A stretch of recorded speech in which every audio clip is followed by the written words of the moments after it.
year so far. It's only the 25th of February, but I'm gonna tell you about every single film. Before we begin, I filmed half of this video already, but I was sat in the dark. I was just talking like this, and then I looked up and I was like, wait a minute, you can't even see me. Second thing, my hair's blue. I forgot to mention it in the last video. I don't know how, because it's a pretty prominent feature of me looking at myself. Thirdly, I'm really delirious, if you cannot tell. Fourthly, I've got Lily Gladstone on my shirt. Lily Gladstone is on the wall. Lily Gladstone is also here. Lily Gladstone features in this film recap thing. Fifthly, I'm sorry for my inconsistent uploads and my inconsistent film related uploads. I used to do one of these every month and be like talking to you about the films I watched in January. No, because I didn't do one in December or January, and it's the 25th of February, so February isn't over. This is a whole mishmash of months. I don't know. But anyway, I hope you enjoy this video. My washing is here. I'm sorry about that. The guitar is there. I'm sorry about that. Anything else? I don't think so. Oh, if you have any video ideas, always feel free to comment them below. I don't know what I'm doing because I want to know. Thank you. I watched 12 films this year so far in January and the 25 days of February that we've had. So, from the beginning, on the 1st of January, I watched We Live in Time in the cinema. I'm pretty sure it came out on New Year's Day, maybe. If not, it came out on like New Year's Eve or something. I'm pretty sure it came out on New Year's Day. We Live in Time was so good. Like, so good. It's the Florence Pugh, Andrew Garfield film. It was all over my TikTok. I saw the trailer and I knew that I was gonna love it. And I did. I cried 7 times. 7, like individual times. Like I would cry, I would stop crying, my face would be dry, then I'd cry again at something else. It was so emotional. It's like follows this couple, or it follows 2 people, their relationship. Then Florence Pugh's character gets diagnosed with cancer, and then it follows that story. They have a child. It follows that story. There's quite a lot of like overlaps and like flashbacks, time jumps. But it's really beautiful, and I rated it 4 stars out of 5 because it was really good. Yes, that was that. I didn't spoil anything, by the way.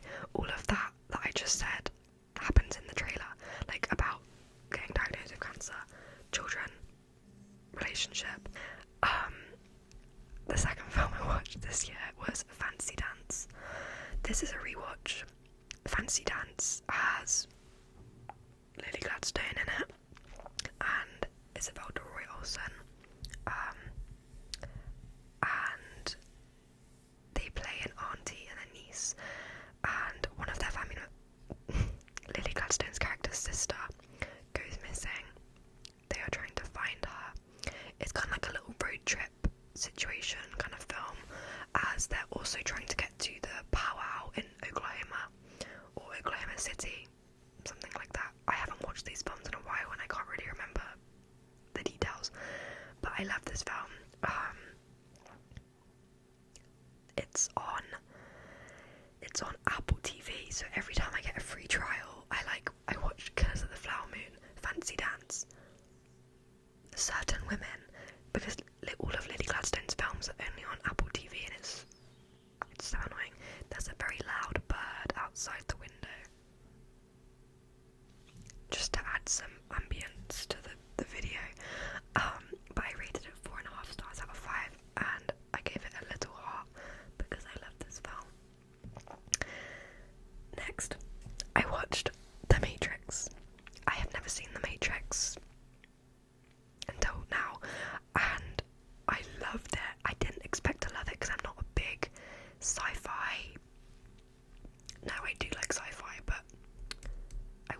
say my favourite genre is sci-fi. But anyway, I loved this film. 5 stars. 5 stars out of 5. I was a little bit confused, and I still am a little bit confused, but it's okay. I just loved the whole concept. I was very engaged. Like, the action was very, like, engaging. That was a good use of words from me. Anyway, after this, the next day, I watched The Matrix Reloaded. I also loved this. I rated it 4.5 stars out of 5, but I gave it a little hot. And this is because, right, so I loved The Matrix. It got 5 stars because it was a good film. The throat noise, sorry. The concept, like, groundbreaking, historical, is a cool classic film. It's referenced so often. Like, The Matrix is a phrase that people use all the time, I think. I would say, I don't know. That, like, the action scenes, like the making of it, brilliant. 5 stars. The Matrix Reloaded, I rated 4.5 stars because it wasn't giving any new ideas, because obviously The Matrix has already been created in the first film.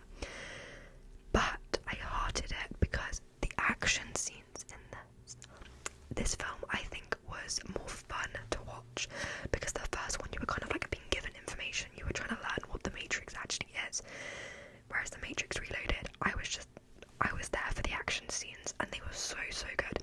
Like the scene with Neo and Smith, when there's like loads of Smiths and he's like fighting them all at once. I was watching that like I'm watching a piece of like cinematic history right here. Because it was so good. Yeah. Oh, more throat noises. I have started watching The Matrix Resurrection. The third one. Not the Resurrections. The Matrix Revolutions. Yeah, I fell asleep halfway through, not because it was a bad film, but because I was watching it at about 1 a.m. and I fell asleep. But so far, the first half of it is really good. Anyway, after The Matrix Reloaded, I watched Better Man in cinemas. This is the Robbie Williams biopic. Biopic, is that the right word? I don't know. If you don't know who Robbie Williams is, he was a member of the British band Take That, who were like popular in the 90s and 2000s, and I guess the 2010s as well. They're still popular now, but like they're also kind of not.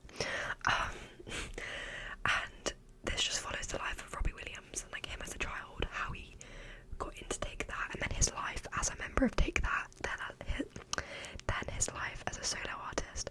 Me personally, I've never been like that interested in Take That or Robbie Williams, but I went to see it with a friend and I thought it was going to be really bad, because usually in like biopic films they will have an actor to play Robbie Williams or whoever it is, right?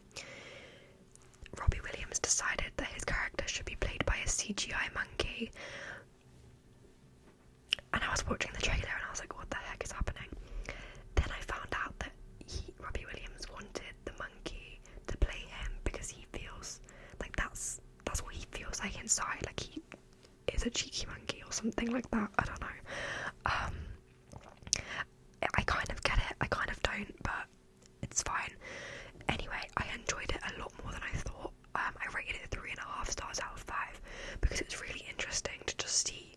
Like, I love learning about other people's lives and like the stories of their lives. And like so much has happened in his life. That's kind of crazy. So it was really interesting, and it was a lot better than I thought. Like, I thought it was going to be like a 2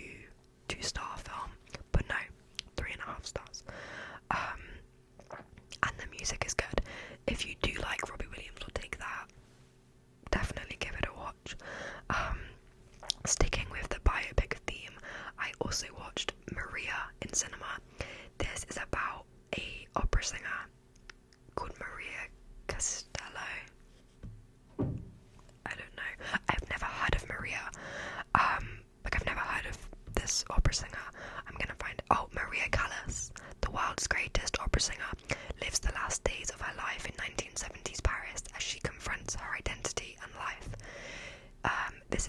Maria is played by Angelina Jolie. I thought it was really good. I also rated it 3.5 stars out of 5. It's kind of I'm gonna say slow paced, but not in the sense that like every scene is really long and dragged out, but more in the sense that like not a lot happens, as in like there's no big action scene because she's an opera singer. It's more just like there's a lot of cinematography of like her surroundings or her house and or like her singing. Like there's quite long scenes of her singing because she's an opera singer. My review of it was La Diva Originale. That's a really good review. I'm really proud of that one.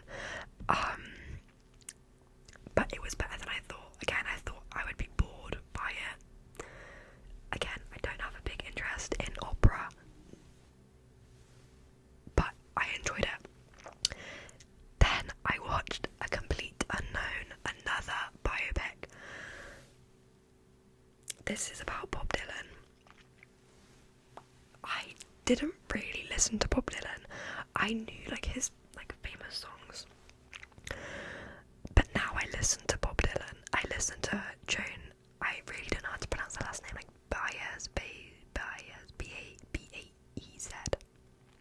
Yeah, I listen to her all the time. I love her music. I love it. Again, I didn't. It's not that I had low expectations for this, but it was because I'd never listened to Bob Dylan, really, and I had like not that big of an interest in his career or his life or whatever. But I left wanting to know more about Joan's life because she kind of stole the show. It kind of portrayed Bob Dylan to be a bit of an idiot, and maybe he is. I don't know. I don't really care. I don't know him personally, but Joan Baez, I'm gonna pronounce her name as Baez. Brilliant. The music was so good, the cinematography was so good. Bob Dylan is played by Timothée Chalamet. Loved it. It was so good. I don't know if I have anything else to say. I've reviewed it, but I don't know what my review was. Oh, Johnny Cash is also in it, and my review is Johnny Cash oop. Maybe don't follow me on Letterboxd because my reviews are really bad. My voice is doing something really weird. I don't know what that was about. I'm so sorry. The last film I watched in January was another rewatch. I watched Eternal Sunshine of the Spotless Mind.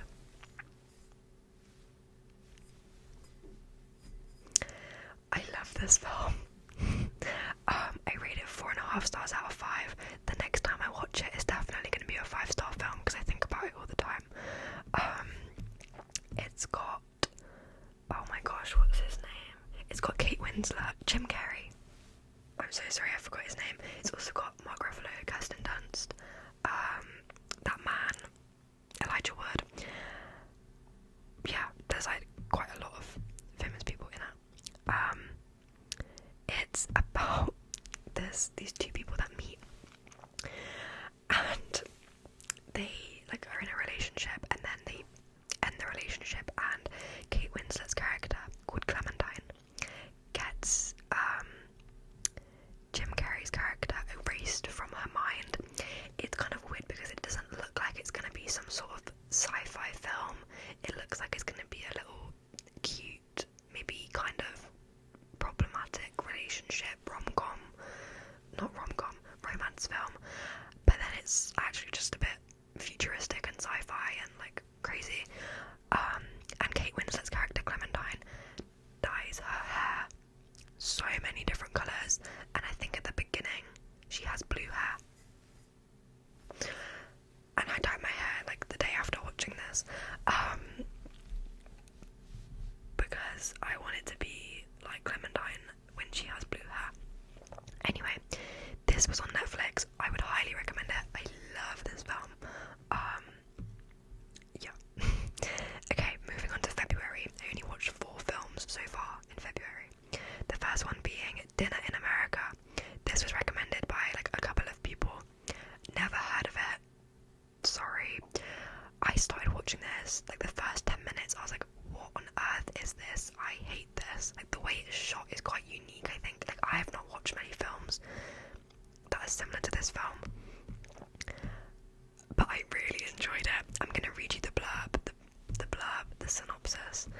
and hopefully it helps.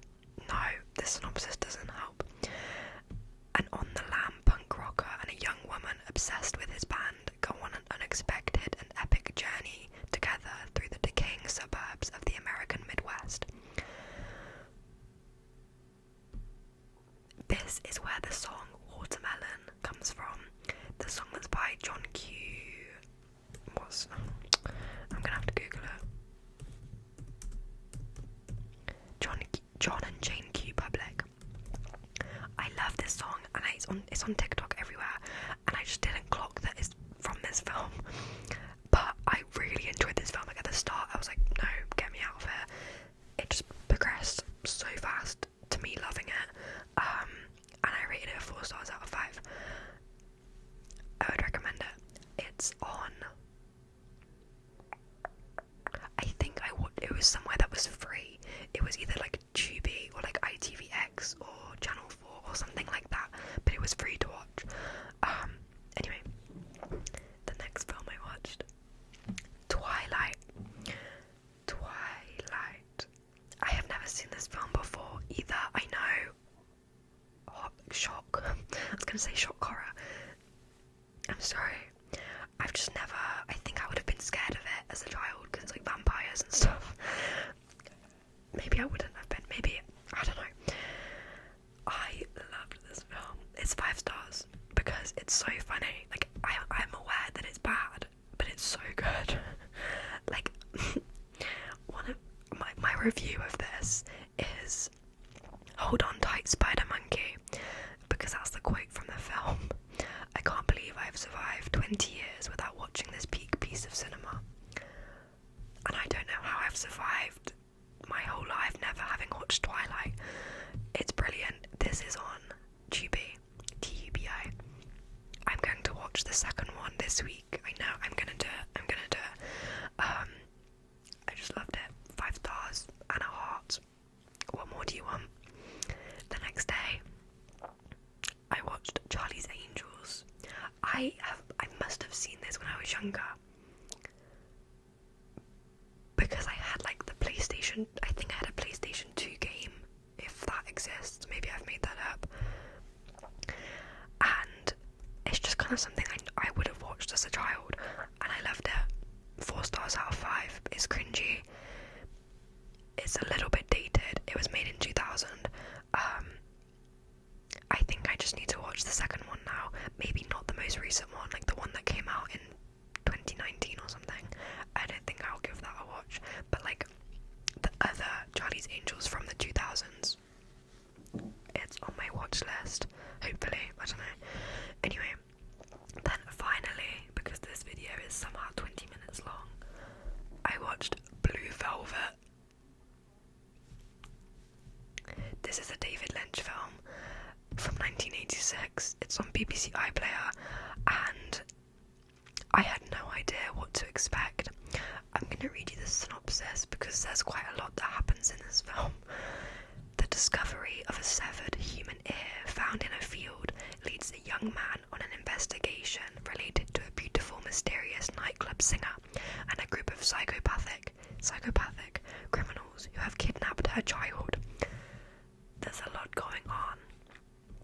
My review of this was, not sure how long it will take me to recover from watching this. I rated this film 3 stars out of 5, which might be harsh because I can understand why it's like a peak piece of cinema. It's got Isabella Rossellini, Kyle MacLachlan,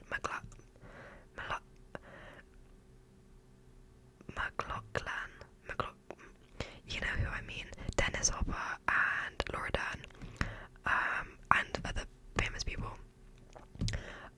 It was just weird, and it's like, I don't know what the rating is. I think it's an R-rated film, which I'm assuming is like an 18 in the UK. It's definitely that. Like, some of the scenes are literally disgusting. Viewer discretion advised. Yeah, some of it was just so gross, and like the main like villain, I can't remember what his name is. It's like so creepy. Like, if I saw him in real life, like the actor, I don't think I could look at him because I would just be thinking about playing this character.